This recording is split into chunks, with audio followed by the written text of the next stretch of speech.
Good afternoon. Welcome to the second Global Forum on Climate Change, Law and Institutions. This forum has been organized following the first forum, and the title of the second forum is Issues in the EU's Carbon Border Adjustment and Mechanism. I'm your host, Kim Sung-eun of Korea University. Let us begin the opening ceremony. For the opening ceremony, I'd like to invite President Kim Ge-hong of KD Lab. Distinguished guests, it's a pleasure to meet you. I am Ge-hong Kim, President of Korea Legislation Research Institute.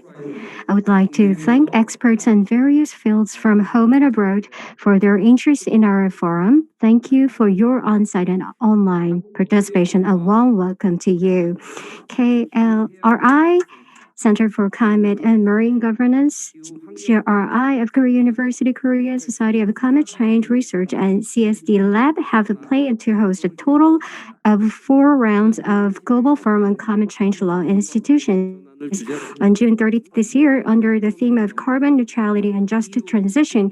The first forum was held, and today we are holding the second Global Forum on Climate Change Law and Institutions under the theme of the issues in the EU's Sebum.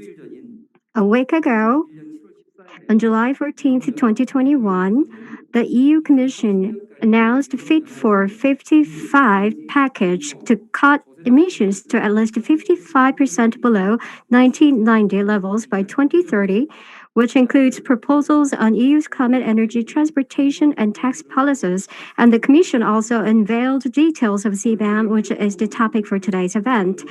Today's forum will be an opportunity for you to experience the most up-to-date issues related to the CBAM, which I think will be very meaningful. Climate change is not an issue of a particular country. Rather, it's a global issue that requires global cooperation. Therefore, from the perspective of making efforts to prevent carbon leakage and achieve global fair climate targets, I think the carbon border adjustment as a policy is significant and meaningful. I hope the EU's CBAM will become the starting point for the CBA to meet the fair climate targets. The sectoral scope covered in the initial phase of CBAM includes steel, and the steel industry is one of the key industries in the Republic of Korea. That's why we have a keen interest in the policy direction of CBAM.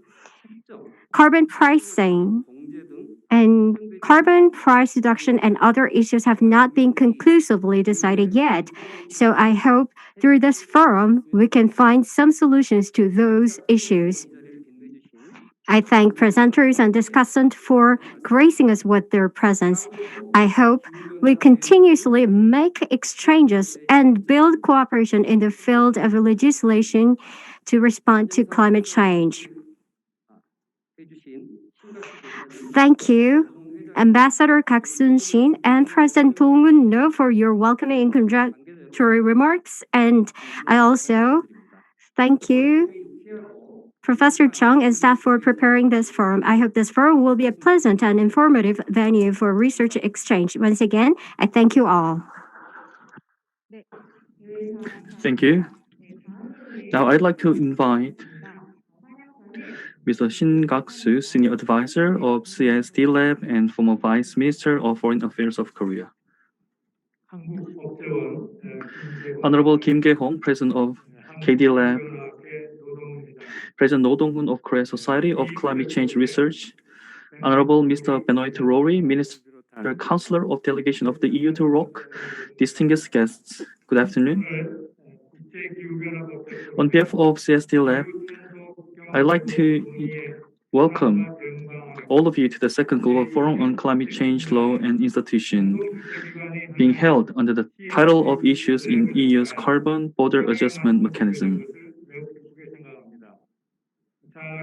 As you all know, last week, the EU Commission unveiled the proposal of Carbon Border Adjustment Mechanism, an initiative promoted at the EU level since the EU Green Deal in 2019.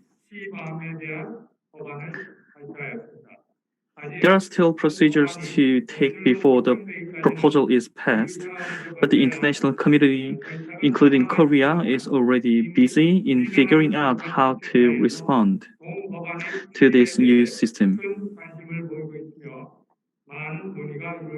And a lot of discussions are underway currently. As you know, Sebum will be implemented. How the Sebum will implement it is critical, as carbon price will play an important role in responding to climate crisis while ensuring that it does not affect the free trade around the world and prevent carbon leakage. Korea is also likely to be affected by this scheme as a steel producer, which is one area specified in the EU's proposal. The government's departments involved are already discussing responses to the central, and the central government is considering coming up with measures against the nuclear bomb threat from North Korea. And we are also concerned that we can be also affected by the sea bomb. So the agencies at the government are discussing how we can respond to this new system.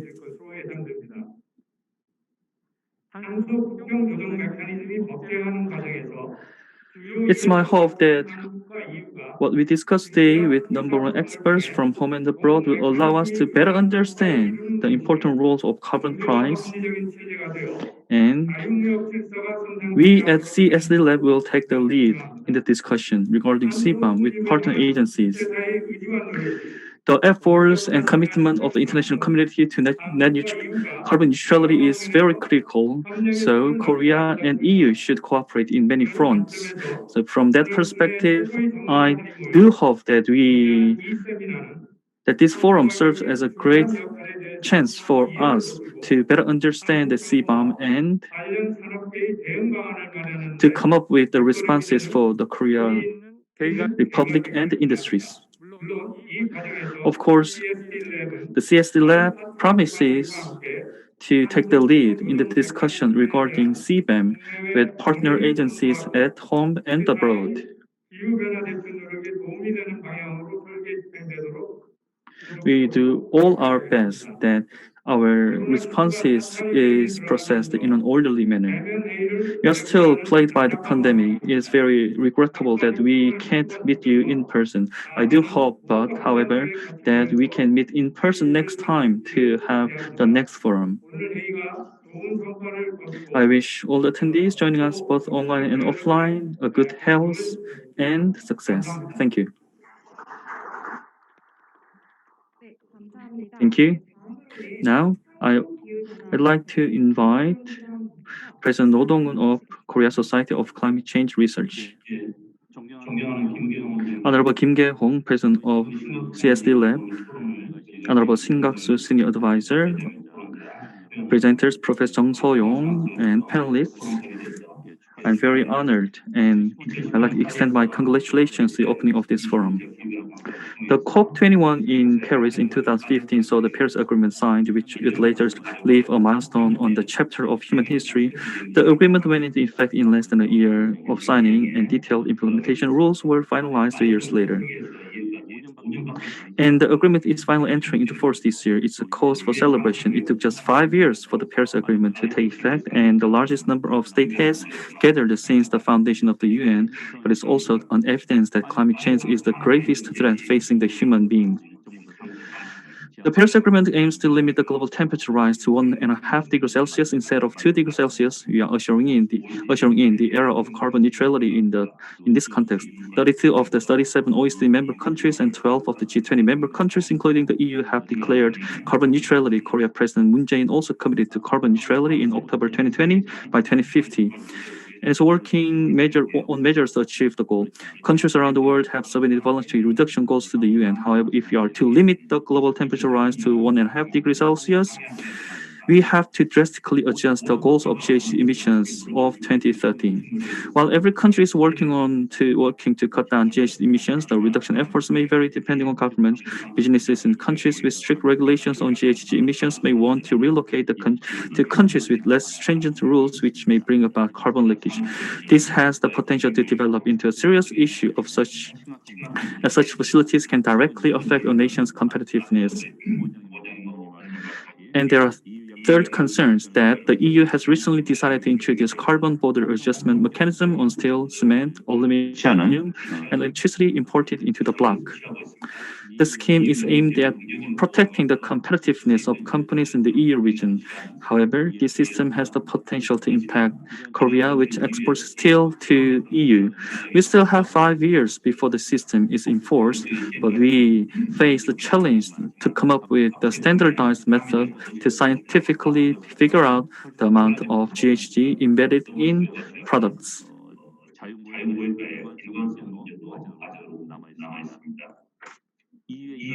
I find it very timely that we are holding this forum today as the EU has announced to introduce Sebum.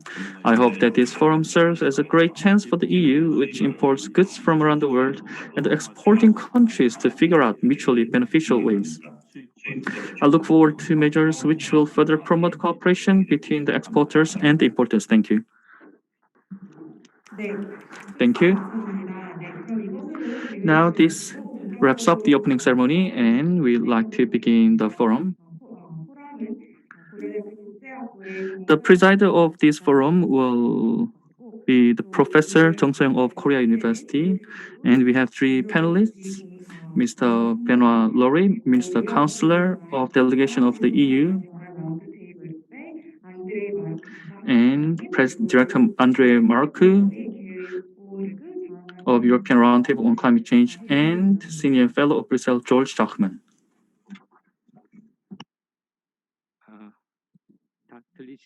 So, can you hear me? All right. Because I have one speaker sitting next to me, so I'm gonna run the first part of this session in English. Then, when we have panel discussions among the Korean experts together with Mr. Lory, then I'm gonna use the Korean. So I hope that will work for everybody.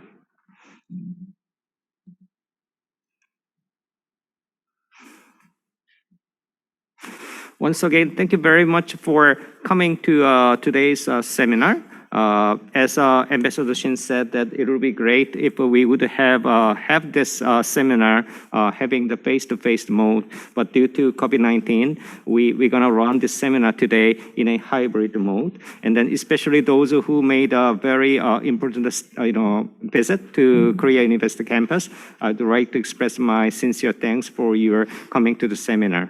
Of course, that those who are participating online, I cannot avoid saying that thank you very much for your participation interest as well.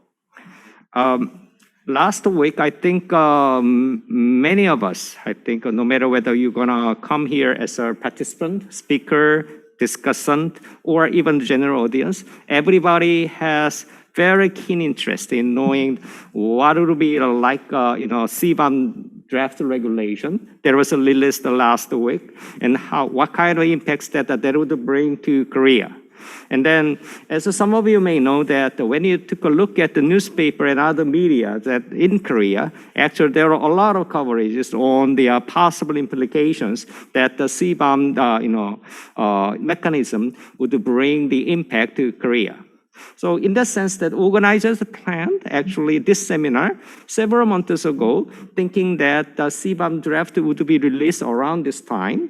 And then we have been preparing for this seminar in a way of bringing the very objective views on what is the current status. Thereby, we can have a sort of the good discussions among the Korean experts on what are the future response strategies by Republic of Korea. Of course, in any case, that we cannot avoid saying that carbon pricing is very, very important. No one in this seminar would say we don't need a carbon pricing. We, of course, need a carbon pricing. However, the question is how we can realize the objective carbon pricing in the different jurisdictions tackling the climate change. That's one single global problem.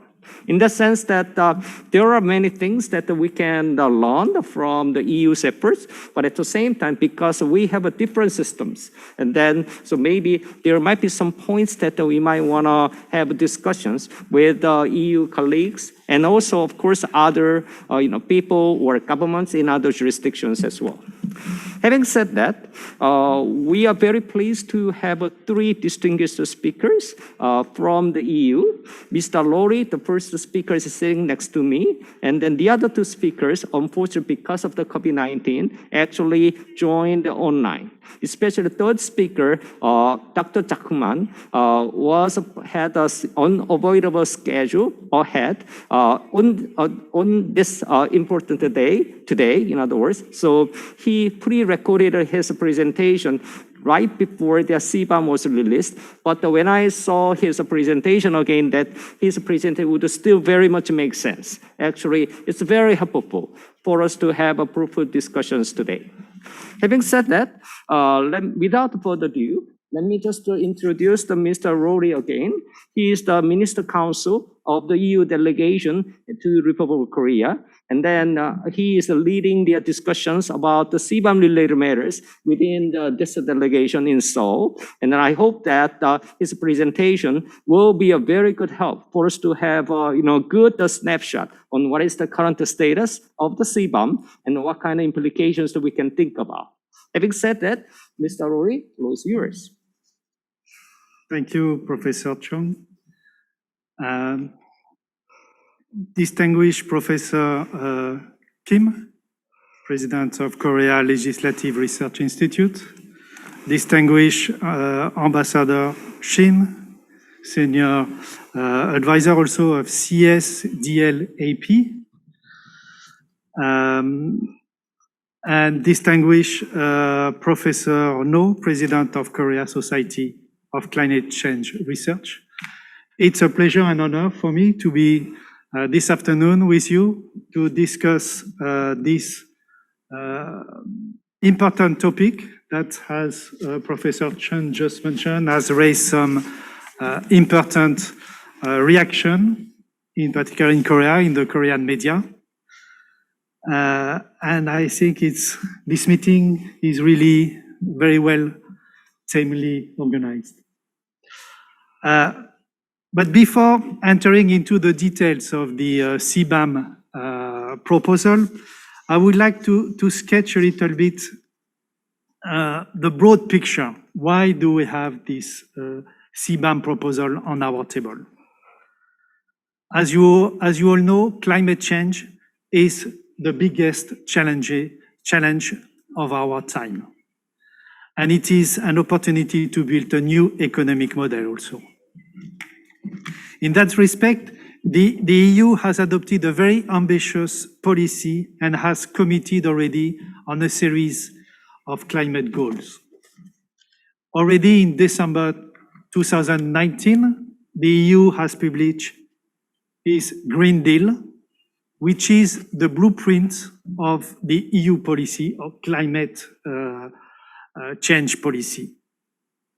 In June 2021, entered into force the new EU climate law, which has set new target, in particular raising the percentage of reduction of net emission to 55% by 2030 from 1990, and also have reclaimed and have put into the marble of the law the goal of 2050 climate neutrality.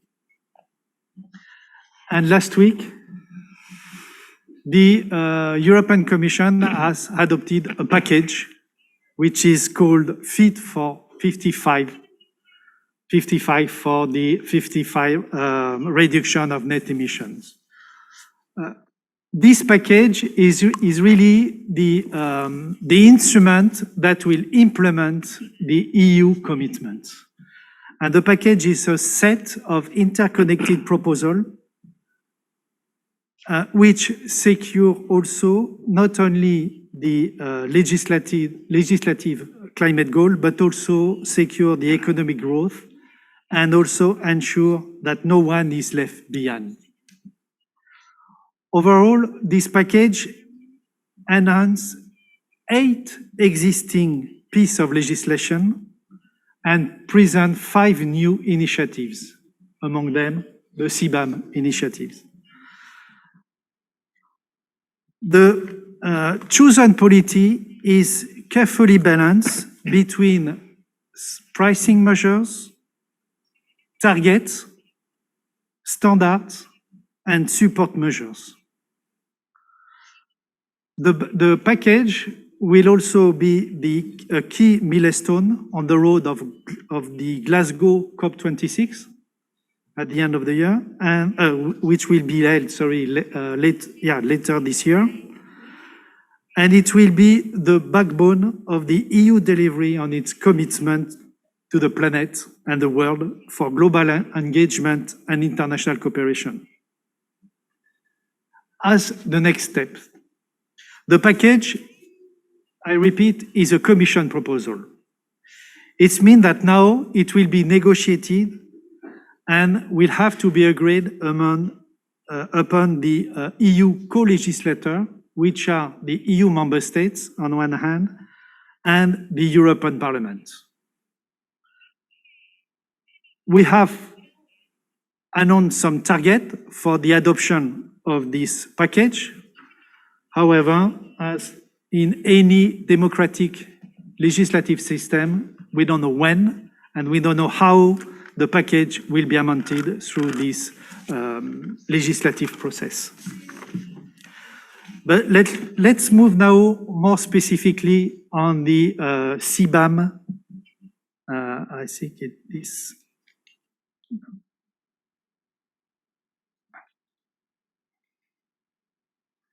Yeah, on the Sebum proposal. I would like to introduce really the objective of the Sebum. The Sebum is designed to be a climate action instrument, introducing a market dynamic to reduce the greenhouse gas emission in the EU and globally, and induces the relevant sector to modernize. Sebum is a climate measures we should prevent, and we have for ultimate goal to prevent the risk of carbon leakage and to support the EU increased ambition on climate mitigation. Carbon leakage exists where companies can move their operations to other jurisdictions to avoid being subject to green regulations. Sebum has also for objective to be an incentives for third countries to adopt green policy frameworks. And we have seen already some reaction after the announcement of the Fit for 55 package, which triggers some interest, in particular in Canada, Japan, and other countries, and some also reaction in Korea. It's also an incentive for third country producers to reduce their emissions.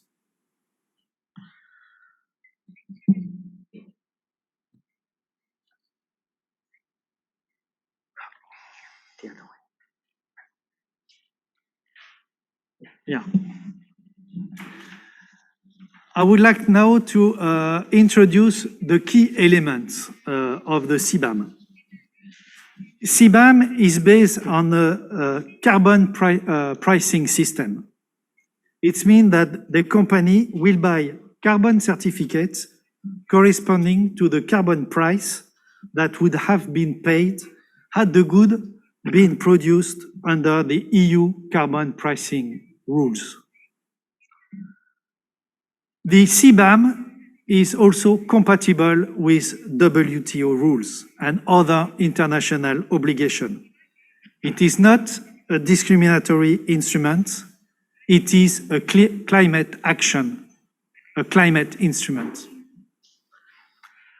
CBAM will be gradually introduced for a few selected products: iron and steel, aluminum, cement, fertilizer, and electricity to start with.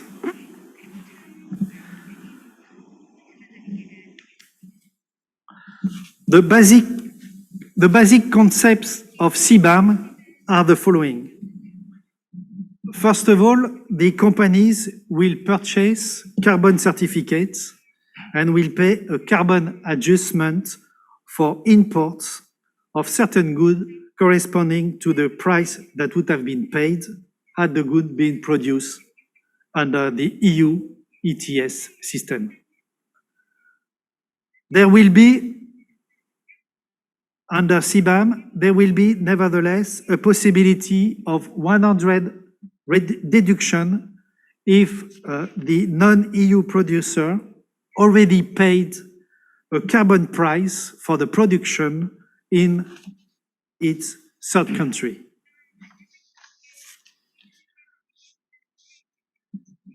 Thirdly, the CBAM charge will be adjusted according to the level of the ETS free allowance. And I will come back later on this aspect. The last basic concept of CBAM is that it will be gradually phased in to allow business to adapt.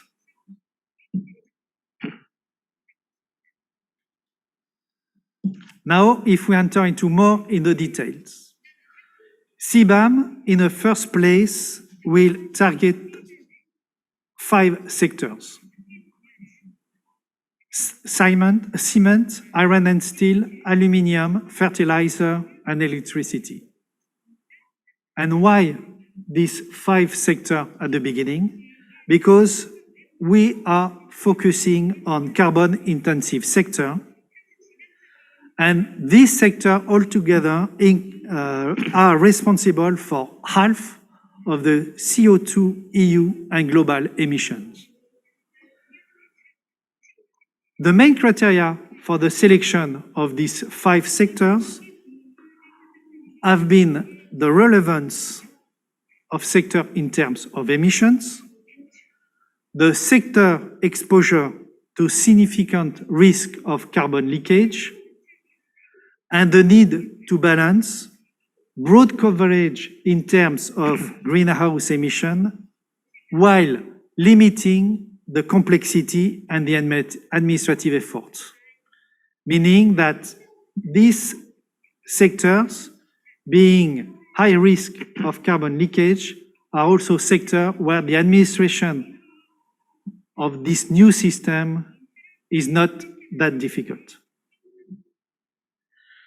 In a second stage, the CBAM system will be extended to other sectors.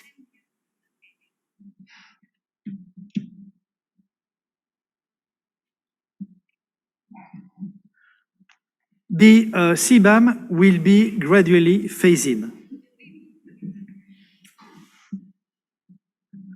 in a transitional phase starting in 2023 and finishing at the end of 2025, importers will have to report emissions embedded in their goods without paying any financial adjustments. This transitional phase, combined with the gradual phasing in of CBAM over the time, will allow for a careful, predictable, and proportionate transition for EU and non-EU business, as well as authorities. Once the definitive system becomes fully operational in 2026, the EU importers will have to declare annually their quantity of goods and the amount of embedded emission in the total of goods they imported into the EU in the preceding year. And they will surrender the corresponding amounts of CBAM certificate they have purchased.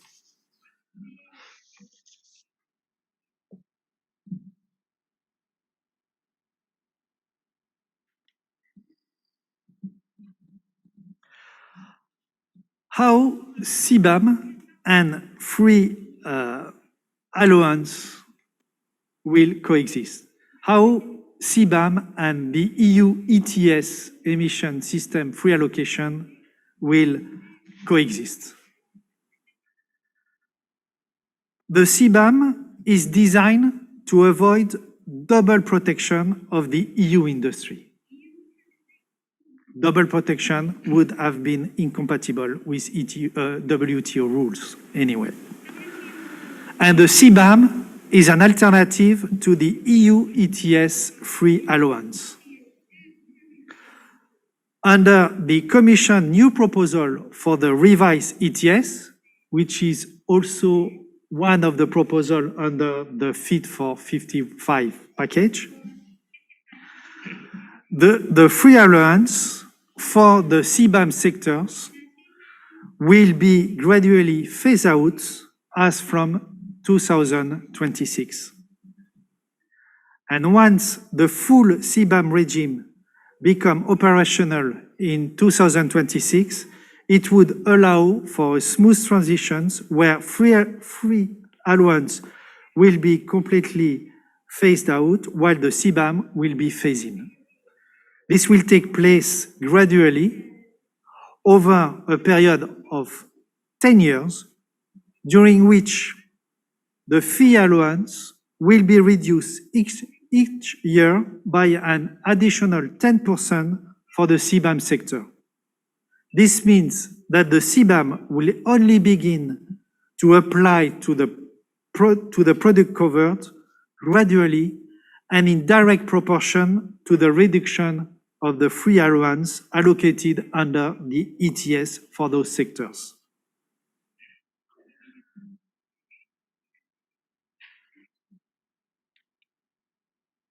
To be clear and to be simple, until they are completely phased out in 2035, the CBAM will apply only to the proportion of emission that does not benefit from the free allowance under the EU ETS. Thus, it will ensure that importers are treated in the even-handed way compared to EU producers.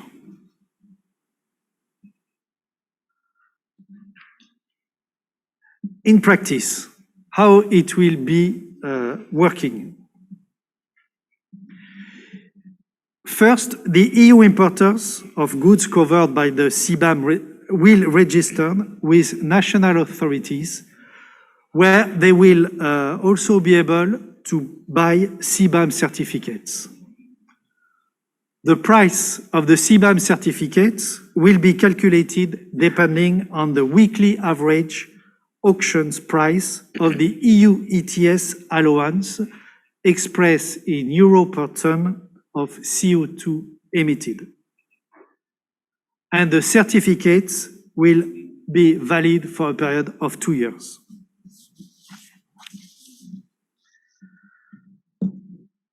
The importers must declare every year by 31st of May the quantity of goods and the embedded emissions in those goods imported into the EU in the preceding year.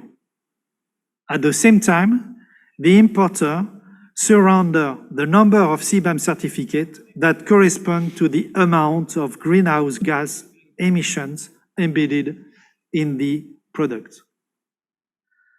If importers can prove, based on the verified information from third country producers, that a carbon price has already been paid during the production of the imported goods, the corresponding amount can be deduced from the final bill.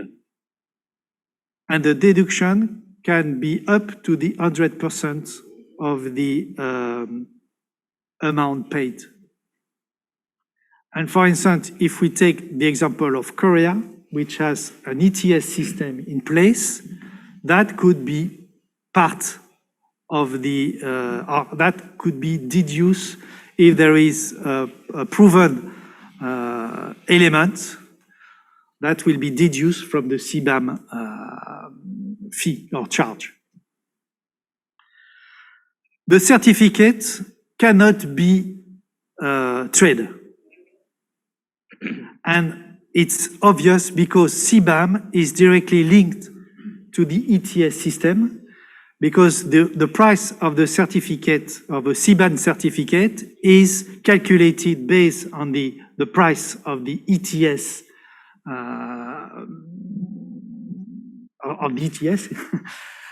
and you cannot have two systems delinked through the possibility of trading the Sebum certificate. But the importer will have the possibility to return the unused certificates to the authorities before end of June of the year of the declaration. And the authorities will refund at exactly the price the Sebum certificate has been purchased.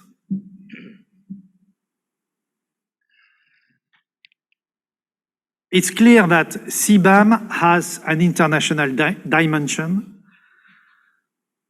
and it has already been discussed bilaterally with our international partners, as well as at multilateral level, including in the WTO. In the WTO, we have, for instance, discussed Sebum in the Committee of Market Access, in the Committee in Trade in Goods, and the Committee on Trade and Environment.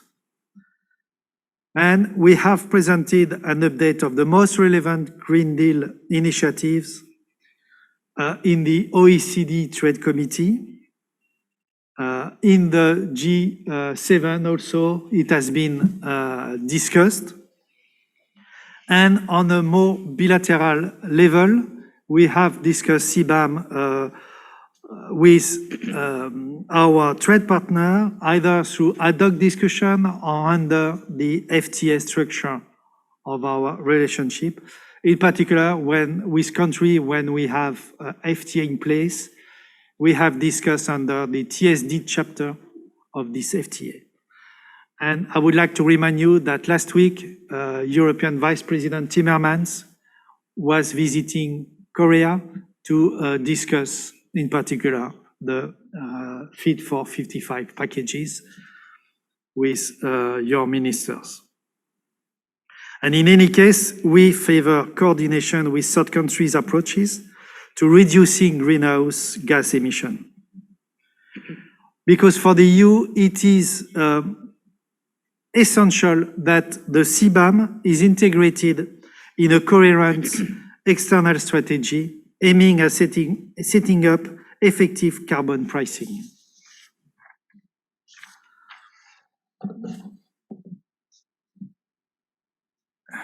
And around the world, there are already some encouraging signal from other countries like Canada, Japan, I was mentioning at the beginning, who may also introduce in long term some CBAM solution.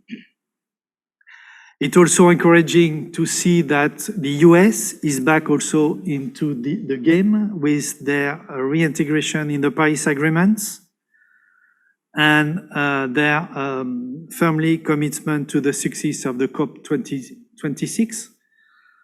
And also, we have been pleased to hear your President Moon announcing last week the New Deal 2.0, where there is a large part dedicated to Green Deal.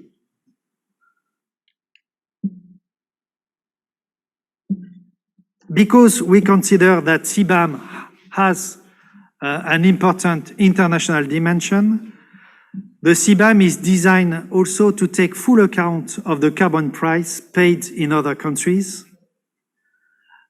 I have already explained it, but it's very important to repeat that CBAM is not isolated and it's not a protective measures. It's a measures to fight climate or to climate changes and is designed to be part of international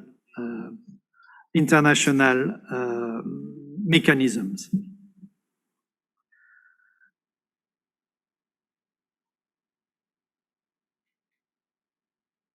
Which will be the country the most affected by CBAM according to our analysis? For sure, it will not be the countries with whom the EU has already concluded agreements or with whom the EU ETS system is completely recognized. Those countries are excluded from the CBAM system. This country, in particular, I refer to the European Economic Area countries, where we have a full integrated ETS system. In fact, we consider that the CBAM will be limited to very few countries, mainly neighboring countries of the EU, like Russia in Turkey.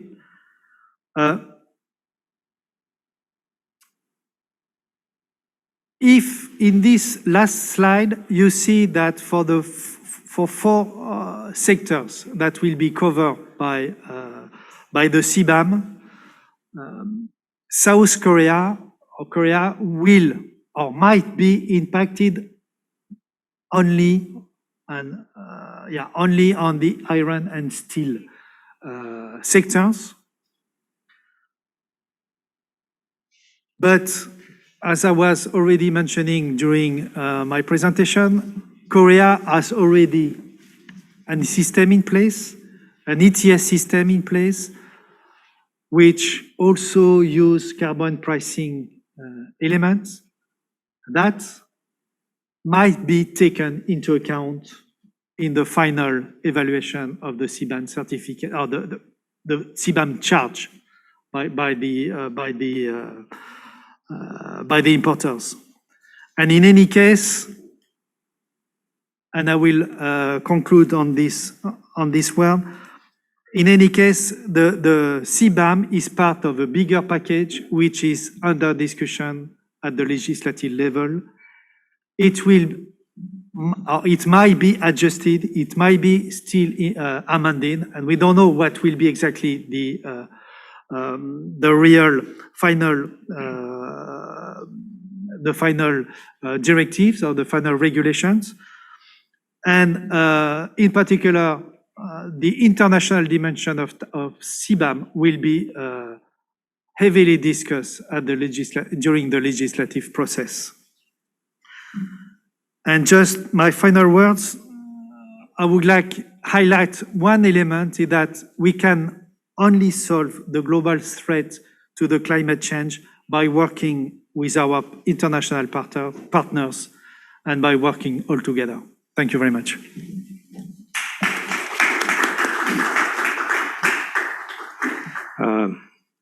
Thank you very much for your very clear and then short but concise presentation on the current status of the Sebum draft, I would call it, and then what are the implications. So first of all, for a Korean audience, I would reiterate what Mr. Lory said, that the current version that we have is not the final one. There is an additional process that needs to be taken within the EU through the Parliament and Council of the European Union. Number two, there is some implications and important implications regarding the system of the ETS within the EU, and there is also possibly related to the issues of WTO compatibility. And then third, then what is the area that would be largely affected by the Sebum? And then in case of Republic of Korea, he indicated that maybe still is the sector that will be possibly affected to some extent by the implementation of the Sebum by the European Union. So there could be some other issues that many people might have questions on. Then I will actually have another chance to have discussions with the panel discussions after finishing 3 presentations scheduled. Having said that, thank you very much, Mr. Lory, for your presentation. Now, let's go to the second presentation. Second presentation is going to be done by the Mr. Andrei Marcu, Director of the European Roundtable on Climate Change and Sustainable Transition. Andrei has been very long-time expert in the carbon market mechanisms, not only in the context of the European Union, also in the context of the UNFCCC process. He has been very active, for instance, in the negotiation Article 6 of the Paris Agreement. And then Andrei will talk about the his topic that he prepared for in this seminar. So Andrei, floor is yours. This is Andrei Marcu. I'm the Executive Director of the European Roundtable on Climate Change and Sustainable Transition. I'd like to thank the organizer for inviting me today and giving me the opportunity to present our views on the proposed carbon border adjustment mechanism that the European Commission has put out on July 14. I regret certainly that I am not able to be in Seoul with you. It's always a pleasure to be there. Haven't been there for a while. Hope to have the opportunity to join you in the not too distant future. Just a very quick recap of what the border carbon adjustment mechanism, the CBAP is a European name for border carbon adjustment. It's really a mechanism to adjust to alleviate the negative effect of asymmetrical climate change policies. It's really could be seen as having a number of objectives that have been articulated by people within Europe and within the European institutions. Preventing carbon leakage, leveling the playing field for competitive markets, which of course is the flip side of carbon leakage. If you have asymmetrical climate change policies leading to uncompetitive markets, then you have carbon leakage. Incentivizing, asking other partners to take the same measure, the same level of measure that the EU is taking, and providing them the incentive of you on the push to do that. And finally, last but not least, there is a school of thought within the European Union, people, stakeholders that feel that the allowances, the fee allocation that is given to the industry as part of the effort that has been taking place so far to avoid carbon leakage, free allocation should be eliminated, and that everybody should buy, and they have to be auctioned. Therefore, this is an opportunity to eliminate what they see as free allocation. Next slide, please. Now, just as a historical also fact, before we go into a look at what the current proposal is, There were a number of red line issues that many in industry have outlined, and that we at ERCSD have recorded. One of them is dealing with indirect emissions and cost, the inclusion of scope 2 and 3, and the value change coverage threshold. So that is very much around whether how do you deal with scope 2 and 3? Do you include them in the coverage of the CBAM? And also, how far down the value chain do you go? Exports and free allocation, the fact that the many in industry in Europe are very much export oriented, and they feel that if free allocation disappears and there is no rebate from auctioning in terms of the ETS, then there will be a disadvantage. So they would like to see this equation between free allocation and rebate for exports somehow being squared. It's not clear how that can be done within the WTO. And then accommodating foreign climate action. This is also the recognition of what other countries are doing. Many countries are taking action. How much do you recognize? How do you recognize it? How do you put a value on what is what other countries are doing? Do you allow for national exemption under what circumstances? Next, please. Now, the methodology that we have used and that we are still thinking in terms of is the fact we split it in 8 design elements: coverage of trade flow, the type of policy mechanism that's employed, the geographic scope, the sector scope, the emission scope, how do you determine the embedded emission, how do you calculate the adjustment at the border, and what do you do with the money? So these are the kind of things, and when we think about this 8 dimension in terms of what a CBAM would look like, that's the way we thought about it, is that you'd have to evaluate it in terms of the environmental benefit, the competitive benefit, the technical and administrative feasibility, the legal feasibility, and the political and diplomatic feasibility. So if you look, each of these 8 elements will have a number of options, and the various options, which option you choose, we had evaluated in terms of these 5 criteria. So now we're going to actually the real stuff. And next, please. Next, please. Now,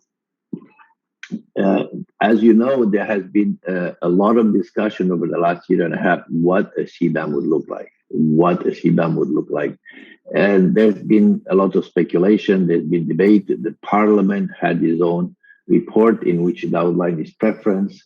There have been leaked papers, always. I'm sure that this happens in Korea as well, but in every administration, there will be leaked papers. ERCSD had its own straw man.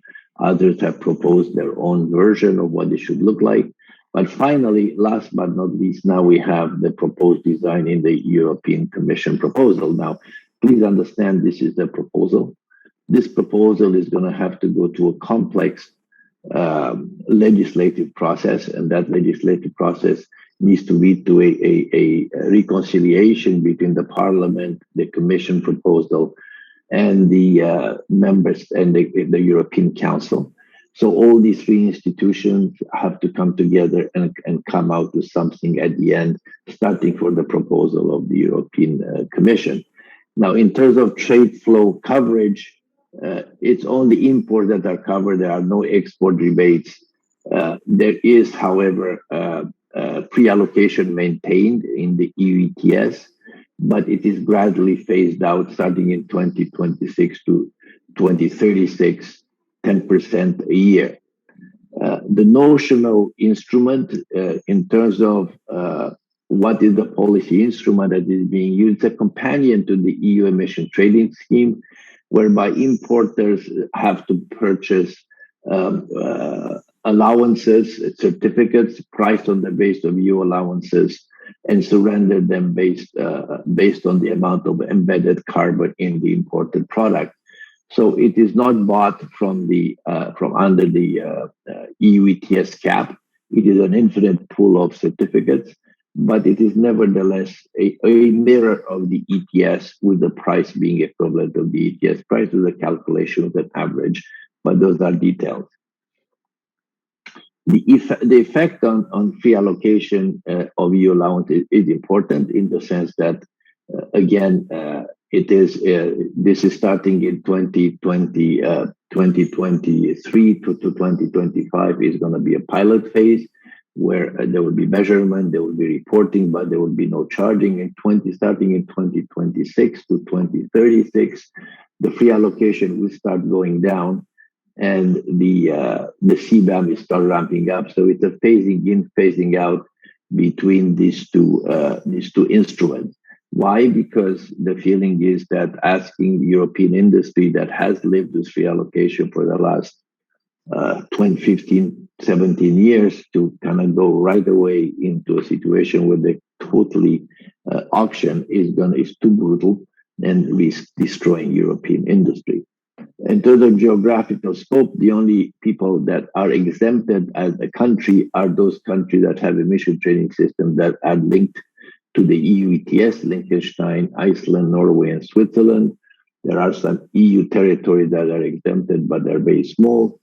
Now, and electricity may have exemptions. Electricity imports may have exemptions under conditions that are not very, very tough. And that is an interesting exemption.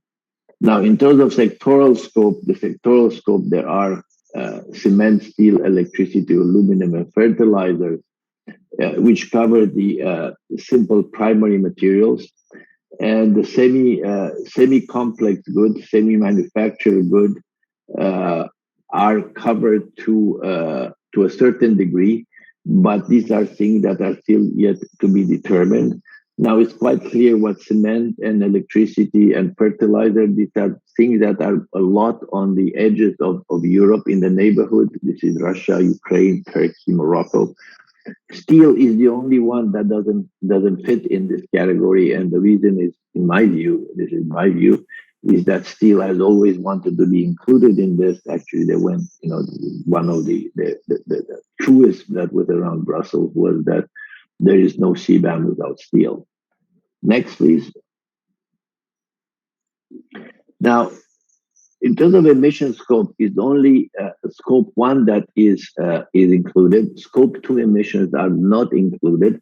They will be reported, and they may be included starting in 2026 after the review that takes place. In terms of scope 3, there are scope 3 emissions included. Those scope 3 emissions that are inputs to the product that being exported to the EU. So there are some scope 3 emission, not transportation is not included, but some scope 3 emission upstream are included, but not scope 2 emission.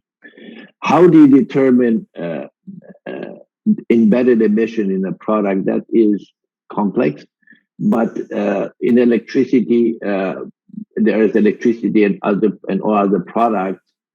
This based on actual emission at installation level, verified by accredited verifier. When there is no reliable data for the exporting country, then default value based on average emission intensity of the 10% worst performing installation is included. And during the initial transition, imported may able to produce data required on actual emission, default value could also apply at that point. So there is if you want, a gradation that importers are able to demonstrate, and if not, you go to a default value, which becomes somewhat more stringent. The level of adjustment is the price, the CO2 price, which deals with an average of the EU ETS allowance price the week before. The revenues are being used, were being collected by the national competent authority, but most of it will accrue to the EU budget. Who is going to pay for the administration of the member states collecting these funds? That is not stated, but it's something that obviously will preoccupy some of the member states. Again, implementation timeline 2023 to 2025, with 2026 full implementation of the CBAM. Now, one thing that there are a lot of other aspects that are detail aspects, and some of it have to do with the fact that foreign installation can register in such a way that importers can have access to information directly from a European database of the particulars of each of the exporting installations. So they have the ability to do that. The other thing is that there is fairly limited ability to hedge prices of the certificates, because each quarter an importer has to have 80% of what they're importing during that quarter in terms of certificates in their account. So it's very little hedging possible for these importers. Next, please. Now, there's not all the issues for discussion. Why was the choice of the sectoral scope? Again, why was this sector, why no other sectors chosen? There are many other sectors that had been mentioned. The electricity has a special status with relatively soft conditions, something to be discussed. Now, there's a country agreement on carbon pricing recognition, and what is the exact sequence that needs to be understood. Now, installation, qualification, and data. So if you have by installation, you can have actual data and default values. And then you have country agreement. It's quite, there's an article in this proposal that talks to country agreements on carbon pricing. But what is also not mentioned at all is how the subnational treatment takes place, and that may be relevant in places like the United States, or you have REGI, you have WCI. So how are these going to be treated? Who is the importer, the declarant? The word declarant is used a lot, and what is the relationship to the importer? The interesting thing is that there's no de minimis provision on importers or declarants, meaning that it doesn't matter that you import 1 ton of cement, you have the same level of obligation of reporting and doing things like somebody who imports 10 million tons of cement, which doesn't sound right. Next, please. The scope of the definition of scope 3 emission, it's still to be defined. It talks about some element of scope 3, but without getting definition. The carbon pricing in the country of origin is being certified by an independent person, but that independent person is not defined. There is a relationship between the competent authority, those national authority, and the Central Administration Commission. This is something more important for European than for foreigners. The fact that CBAM certificates are being issued by competent authorities in member states, but who pays for the cost of administrating CBAM by member states? The relationship between certificates, the surrendering of certificates, and hedging. We saw that they could be hedged in the real ETS market, but it looks to be that there is a real provision in there that makes that very, very unlikely. And then circumvention. And they talked about the circumvention about up and down the value chain, meaning that there is significant, that there's a departure from one product to the other so that they avoid being covered by the CBAM. But what about carbon content? I mean, could you be exporting from a country, whether Korea, China, or somebody else, only your clean production to the EU, but also, and then selling the rest somewhere else, or keeping it to domestic consumption? That is less of a problem right now, possibly because it is that was a scope 2 emission largely. But what will happen in 2026? Will scope 2 be included, and will circumvention provision be reevaluated? Next, please. Now, as initial takeaways, I think that is the first concrete proposal on border carbon adjustment, and marks the first credible effort at international adjustment at the border for internationally traded goods. We think that the proposed CBAM design takes a measured approach and has a deliberate timeline with positive implication for WTO operationalization, for the UNFCCC process, and sorting out other policy issues. A lot of these issues that we mentioned that need to be sorted out and be sorted out during the 2023-2025 period. Next, please. And a couple of things that are sensitive are rules of international trade changing to accommodate climate change. For many years, we have heard that a border adjustment would not be possible in WTO. Now it looks to be a lot more acceptable, and people not really contesting it that much. Domestically, there's going to be a contestation that there's not enough protection to the CBAM, and there is a lack of export provision. Internationally, there is no provision yet on recognition of pricing of no pricing costs. If you have policies, not carbon pricing mechanisms, how do you recognize that? There is no provision that. It does clash with the Paris Agreement spirit, because you really are, if you want, giving a nudge to other people to do something that you do, unless or else they're gonna get taxed. And that will contravene, at least in the mind of many developing countries, the provision, the spirit of the Paris Agreement. But last but not least, if you're not happy with this proposal, what is your option? What is your alternative? How do you address this asymmetrical climate change policies? And how do you ensure, and if you are a European, how do you ensure that you don't deindustrialize in the process of decarbonizing? This is where I conclude my remarks. I wanted to thank you very much again for your attention, and hope that it provided some views. Again, there are views on the proposal, and this is going to be subject to a lot of debate and discussion over the next 2 years. Thank you. Thank you very much. Thank you, Andrei. Well, as usual, Mr. Andrei Marcu provided a very insightful, I would say, analysis on the current proposal, draft regulation on the CBAM by the European Union. And as we heard that this game has not yet finished, there are still ways on the way.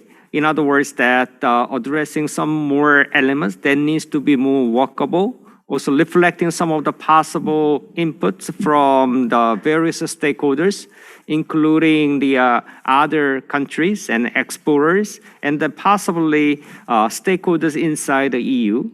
And then, but he indicated that we are making positive steps forward in terms of realizing carbon pricing at the global level, led by European Union. So this also raised some of the interesting questions that might be discussed by the other discussers in this room today. That means that what about other countries who might be interested in the carbon border adjustment, I would say measures, not mechanism per se. There is a European Union version. For instance, United States recently, started to show some responses to the, European Union's release on this proposal. And then some members of the Congress indicated that U.S. would propose some of the, tax measures to adjust the carbon price at the U.S. border. So, and then also Secretary Kerry previously indicated that United States would be interested in carbon pricing, but that doesn't necessarily mean that United States would follow or introduce the CBAM measure itself by the United States. So there seems to be a sort of another round of issues that we need to take a look at. However, once again, it seems to be also true that the carbon pricing has become more central than before in addressing climate crisis. Anyway, there are some needs for us to make further efforts to reflect that in our, course of the efforts to address climate change issues by Republic of Korea. Having said that, I'd like to invite the last speaker, Dr. Georg Zachmann, He's a senior fellow of Bruegel, which is the one of the leading think tank based in Brussels. And then Dr. Zachmann find some time actually to share his thoughts on this issue today. So, Georg, floor is yours. Hello, everybody. Thank you very much for inviting me. It's a great pleasure to be able to speak to you about a topic that is of extreme importance today, because today the European Commission is launching its Fit for 55 package, which, among many other elements, contains the long-awaited Sebum proposal, and we have seen leaks of that before, but today is the day where we can really have a deep dive into what it contains.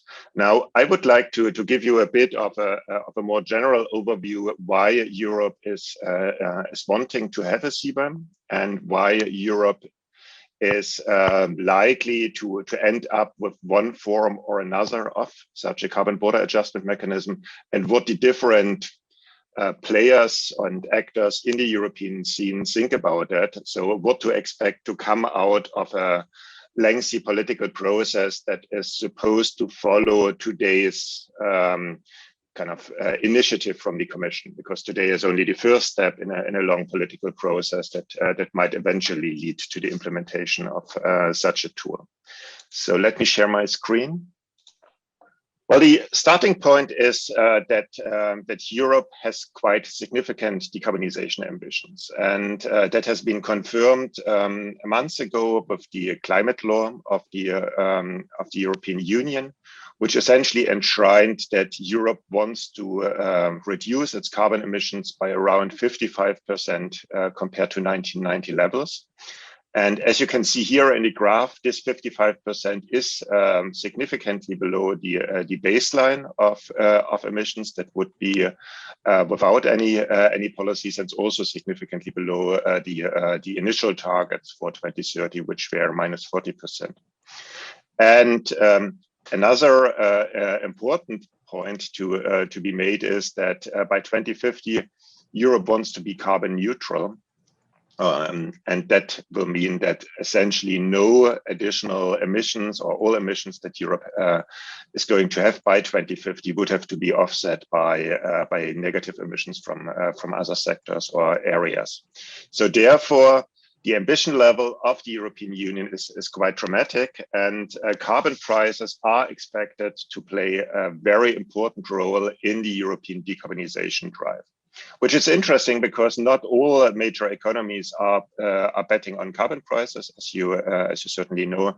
The United States also commits now again to decarbonization, but plans to do so through regulatory measures and subsidies and public and other public support programs. So Europe's main core element of decarbonization will be carbon pricing. Currently, we have an emission trading system which covers power plants and industry, so large point emitters. But with the proposal today, we are likely to see the kickoff of discussions on having a second carbon pricing system for the transport and heating sector in Europe, so that after that, more than I think 70–80% of European carbon emissions would be covered by emission trading systems and carbon prices. So increasing ambition will hence lead to more activities covered and significantly higher carbon prices. Now, in terms of carbon prices might become extremely high if they are the only tool. So what you see here is the latest development of carbon pricing. It's essentially until the beginning of July of this year, and you see that expectations essentially led European carbon prices to explode from below 30 euros in March to now almost 60 euros in July. So market actors are already figuring that European increased ambition will be driven by higher carbon prices. And now the European Commission came up with a couple of estimates of what carbon prices might be, or what I think it's more the marginal abatement cost might be for reaching the 2030 and the 2050 targets. And as you can see here, the estimates are kind of quite broad, between 30 and 60 euros for 2030, and extremely high for 2050. Having said that, those carbon prices in 2050 would only cover very, very few emissions, because essentially Europe will be carbon neutral by then. So the price will be high, but the pressure on the economy will be much less important by then. Now, to have such carbon prices will have a significant impact on European industry, and so for some products, carbon costs are really a very significant component of their production costs. So think of the steel sector as one example. If you take average emissions of 1.8 ton of CO2 per ton of steel, and a steel price of something in the range of 500 euros per ton of steel, and a carbon price of only 30 euros per ton of CO2, you already have 10% higher cost. And if you have 60 euros per ton of CO2, you would have essentially 20% higher cost for European steel production than for the global production. And that is something that European producers are, I think, rightfully afraid of in terms of losing competitiveness compared to other companies. Now, currently we already have the carbon prices, and we already have the issue and the competitiveness worry of European steel and cement producers. And what we have been doing so far to make sure that those companies continue to producing in Europe and the production is not shifted to other countries that don't have carbon prices is to give them free allowances. So a significant amount of the carbon credits that are needed by those companies are handed out to the companies for free, according to quite complex rules, because the free allowances are essentially clear, just cash in a sense, because they can be sold on the market. So therefore, the mechanisms to distribute them have to be very carefully designed to be both WTO compatible, not provide too many windfall profits for the companies, and be socially acceptable. Now, the challenge is that these free allowances cannot be easily extended into the future. So we cannot continue to hand out free allowances to all of our steel and cement producers, and potentially even electricity producers, because we have to reduce the number of allowances to meet our targets. And also because in the past, those free allowances created significant windfall profits for the producers. So with the declining cap, the number of emission allowances will have to go down, and we have to reduce the distribution of free allowances. Hence, the companies are starting to worry what might happen if the carbon price continues to rise and they don't get any sort of compensation to maintain in international competition. On top of that, in 8 EU countries, some sectors, especially aluminium here, get electricity price reductions. So because of the carbon price, electricity prices increase, and therefore to keep aluminium production in Europe, 8 of those countries, including my own Germany, give lower electricity prices to aluminium producers. There's a couple of issues with free allowances I already mentioned, distributional effects, and from a climate perspective, they also limit incentives. So what we have seen is that companies that obtained free allowances had less of an incentive to reduce emissions. As an economist, that's not straightforward, because those companies would be able to sell their allowances on the market and then reduce their emissions and still make money out of that. But the reality is that companies had incentives to just maintain their production and obtain free allowances. So the climate effect of that has been quite negative. Now, The alternative that we are discussing now to that is carbon border adjustment mechanisms, and the proposal of the European Commission has been to essentially introduce an additional carbon trading mechanism for imports of carbon-intensive products, and those carbon-intensive products that want to sell into the European market would have to buy carbon allowances from this emission trading system or emission permit system. And then, so they have to submit one of those allowances for each ton of embedded carbon that they import into the European Union. And there's a couple of reasons why this is being discussed and why this is being pushed forward. So it's not just coming from industry that wants to protect their profits or protect their market shares. It's also based on a climate argument. And here there is a domestic climate argument that says, okay, if we don't have that, then it's politically impossible to increase our ambition. So it's essentially a compromise that we need to get ambition increases inside Europe. We need a carbon border adjustment mechanism. And then we have a foreign climate policy argument that goes twofold. On the one hand, we are arguing that by introducing a CBAM, we might push other countries to do more on decarbonization. And here you could argue that actually that's to some degree what happened, because when the discussions in Europe started, other countries like Japan, but also Korea and even Russia and other parts of the world started to kind of announce net neutrality targets and stronger domestic climate policies. And the second argument is that if we don't have a CBAM mechanism, we might have something that is called carbon leakage. And carbon leakage is the effect that essentially Europe has an emission trading system. It drives out its industrial emissions. Those emissions in Europe are then free. So you can buy allowance. The allowances are then free. And those allowances are then used in the European Union by the transport or the heating sector.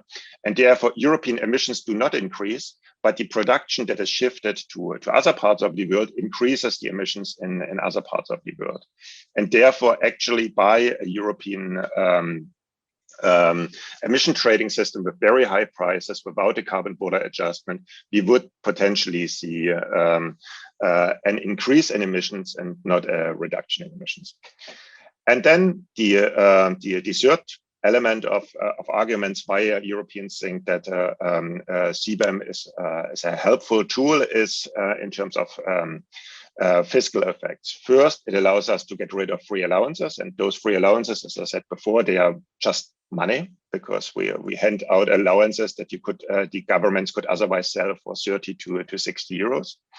And the other expectation is that by having this permit system for imports, we can create additional revenues. And here you have an interesting inner European dynamic that Brussels wants to create own resources. Currently, most of the resources in the European Union arise at the member state level, but Brussels or the European Union wants to create own resources, because those own resources would then help to create a stronger union, because that money can then be used for community expenses, like paying back the recovery and resilience facility. So this big borrowing after the COVID crisis.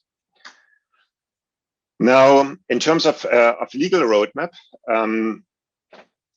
the discussion started when the new Commission in summer 2019 took office, and Commission President von der Leyen proposed this EU carbon border adjustment mechanism as one of the key pillars of her political mandate. Now, the European Council, so the heads of state and government of the European Union, they endorsed that the Commission should work on that. Now, we had a year or so of stakeholder consultations, and essentially on 14th of July, which should be today, the Commission proposal is expected to see the light of the day. And after that, the Commission proposal is not going to be the final legal point, but there will be negotiations between the European Commission, between the European Parliament and the European Council for the rest of the year, and maybe also for next year. Also, certainly consultations with international trade partners on how exactly this European tool is going to be to look like. But the proposal that that comes out today will already contain kind of the architecture of the system to a significant degree. So typically, the architecture that is put up in a proposal is not changed dramatically in the process. It's more like on the nuances of the proposal that that changes will happen. Now, there are massive challenges in introducing a carbon border adjustment mechanism. Technically, it's extremely difficult to establish what the amount of carbon is embedded in an imported product. The European Union is proposing kind of a two-tier system. The first tier is companies can themselves verify their emissions and then pay for those emissions that they have verified. If they don't want to do that, they can just pay the default emission benchmark for their specific product, which the European Union will set up. That can work, but the complication is in the details. For example, how to deal with green electricity in a system. So can you assume that all of the electricity that you put into steel production is green only because you have a contract with a renewable producer? Or do you just take the average of a country's fuel mix? Or do you expect that essentially the marginal power plant in a system, which is very often a coal-fired power plant, is producing the electricity of your steel plant? So there's a lot of complications here in getting that fair and legally tied. Then the second element is legal. The European Union wants to be WTO compliant because they believe in international trade. And the WTO would only allow for environmental motives. So therefore, some elements that are currently in discussion in the European Union, such as that kind of fiscal income is created from that for the European Union, or that potentially free allowances and Sebum coexist, will likely not stand the scrutiny of the WTO. So therefore, there will be some more discussions needed on that side.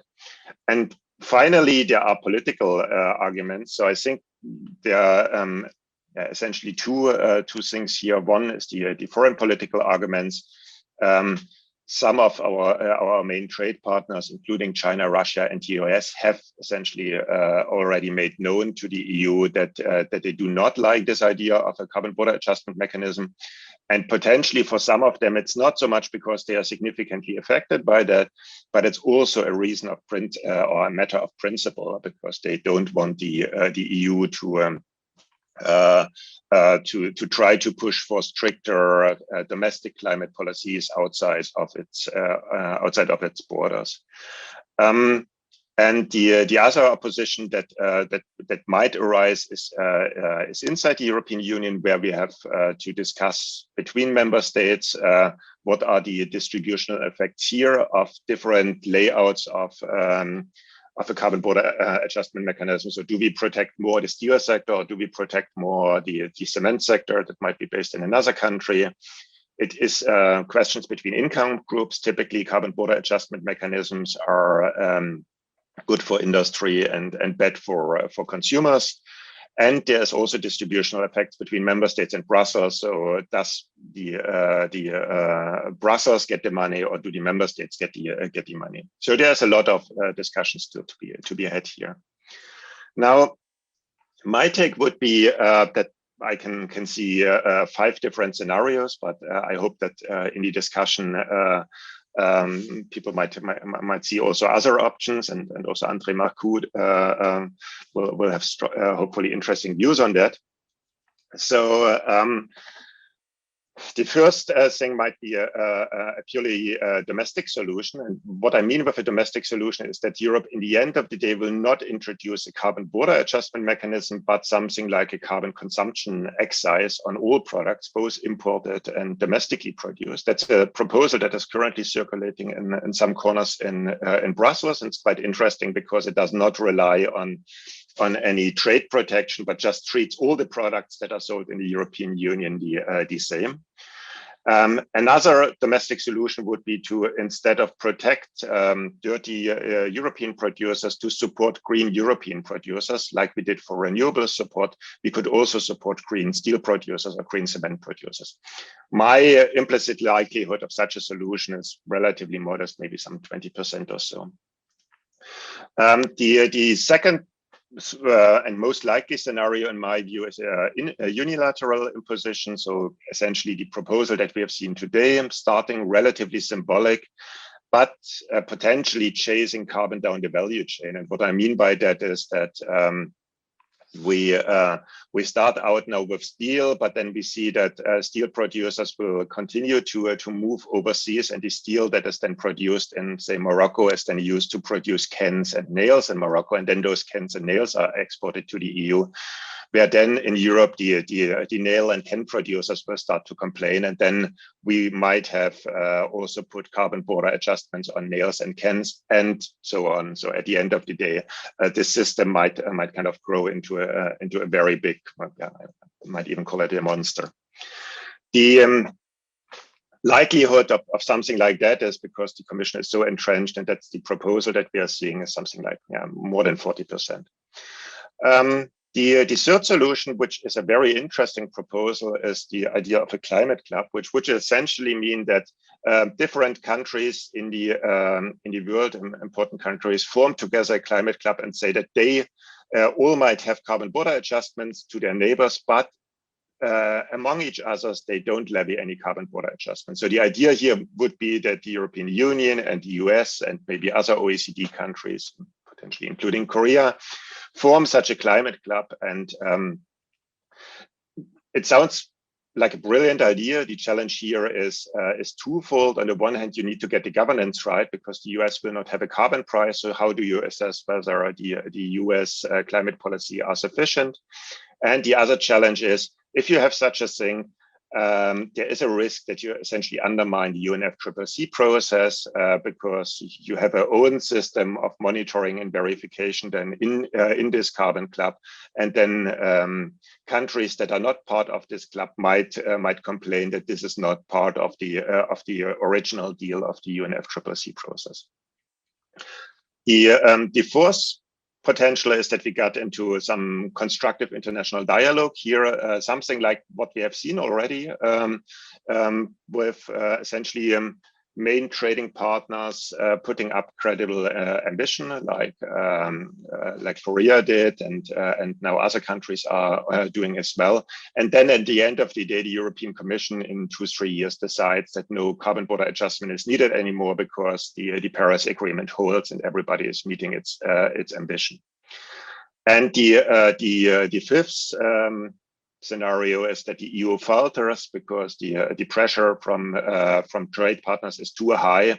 It's too difficult to introduce it in a sensible way that meets both the domestic and the international political requirements. This might be a hard blow to the European Union because it has been one of the flagship projects, and it might in the end result in the EU having to renege on its climate targets, which would be very bad for international climate protection. So I think pushing the EU to do that internationally is certainly a very risky strategy, because we might save international trade but kill the climate. So I would strongly advise against such a policy and hope that trading partners will find a solution together with the European Union that is more consensual. Yeah. So what do I expect? Well, for now, I expect that that member states in the European Union, some of them are strongly in favor of such a proposal like the one that we are seeing today. Some strong member states have not voiced strong opposition, even though they have been quite critical in the past. Industry associations are quite split. But the highly carbon-intensive sectors have the loudest voice, and they are strongly favoring that, while the export-dependent sectors are more quiet for now. So overall, as I said before, my most likely scenario is that we see some relatively symbolic carbon border adjustment mechanism. And we can only hope that retaliation from other trading partners is not kind of killing the whole project because of the international risk that this would involve. So with that, I did my tour de force through the last year of Sebum discussions in Brussels, and thank you very much for listening, and hope to that this results in a good discussion. Thank you. Thank you, Georg. So your presentation that showed us the sort of the implicit implications regarding the what's the road ahead in order to implement the current draft of the Sebum. Having said that, we just finished the 3 presentations as scheduled. And as I said that we will start to have panel discussions. And then because all the panelists are Korean, I'm gonna use a Korean language. Those who have been listening to in English, you can actually have an access to English version later on. 예, 그러면은 그 첫 번째. Now I'd like to thank the 3 panelists. So in a sense, the Counsellor talked about the EU regulations, and Dr. Andrei Marcu's presentation was very analytic, and he presented very positive insights about the possible issues going forward. And the third presentation was very interesting to us because he pointed out what hurdles lie ahead of us and what challenges are there in front of us. International challenges and it could be some cautious indication that even within the EU, the process, there are some processes to be cleared. So we need to see what happens going forward. But now, since we have heard from the 3 speakers, the Organizing Committee has invited the panelists to have some objective status. So we're very honored to have 3 distinguished speakers. But now let us return to Korea to talk about how we should approach this issue. And we have very renowned experts in Korea. Due to the COVID-19, we had many challenges. Some are joining us offline, in person, but some are joining us online. But I do appreciate your participation, whether online or offline. Now, I'd like to briefly introduce the panelists. First is Professor Jaemin of School of Law of Seoul National University, who is the #1 expert in trade in Korea.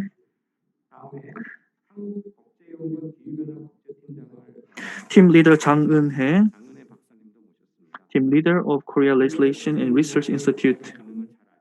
As you know what this organization does, it plays a very important role in legislation in Korea, and KD Lab has been engaged in environmental policies, giving advices to the government as well as many other stakeholders as well. So I look forward to Director Jang's comments. And the third is, I believe the steel will be the hottest issue. So we thought that we should have one from the steel industry. We are very honored to have one from the steel industry, the POSCO, senior researcher Jaeyong of POSCO Research Institute, and then it could be related to the ETS or our industrial policies. We need to have various inputs from different parts. So in that sense, we are honored to have team leader Sangjun of Korea Energy Economic Institute, who has been studying CBAM. Last but not least, as you saw, many media are covering. There are little media covering the process within the EU, but actually, there are many different insights about how CBAM will play out even within the EU. So, in that sense, we are honored to have Associate Professor Han Jeonghun of Seoul National University, who is studying how about the CBAM within the EU. I know that they will have a lot of things to speak about, but I'm sorry to give you each panelist only 7 minutes to speak first. But first, I'd like to invite Professor Jaemin, please. Over to you, Professor Lee. Thank you very much, Professor Jang. I'm very pleased and thank you for giving me this opportunity. I'm very honored and thank you all the professors. And now I'm going to now elaborate some of my ideas and views in short period of time. And it's too early to tell on the CBAM, which was just unveiled. So many countries are paying great attention, and so does Korea as well. And there are a lot of questions centering on that topic. And I learned a lot from 3 speakers. So I believe that we'll be going into a more favorable and positive direction. Now, with the initiative, and EU has put forth many good ideas and inputs, and I applaud that. And they have made the CBA concrete and also made an articles and how to calculate some of the carbon prices and so on have been detailed, and that has drawn attention from the countries across the world, and also set the roadmap that we can achieve the net zero. So this is very portable. And digital tax and IU fishing and other international areas, the EU is playing a leading role, which we highly value. And also, the international agreement has not covered practically, and it is lagging behind.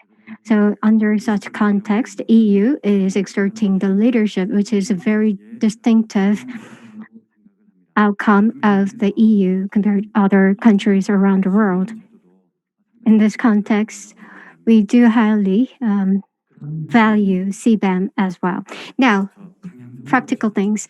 Of course, we are on the right track. However, the question is whether that will be compatible with WTO. It's a big question mark. Now, the multilateralism is in a challenged situation, and the United States has lost its leadership now. But the EU is now considering how to make some of the sustainable system. And I believe that will depend on the compatibility with the WTO. I have 2 ideas in this. First, we need to an improvement and a reform. And some part, if there's any amendment or revision of the agreement, the basic framework must be maintained. So in this context, we should look into considering the new mechanism or the measures of the EU, still we are not clear. But the biggest question is that there is a differentiation among countries.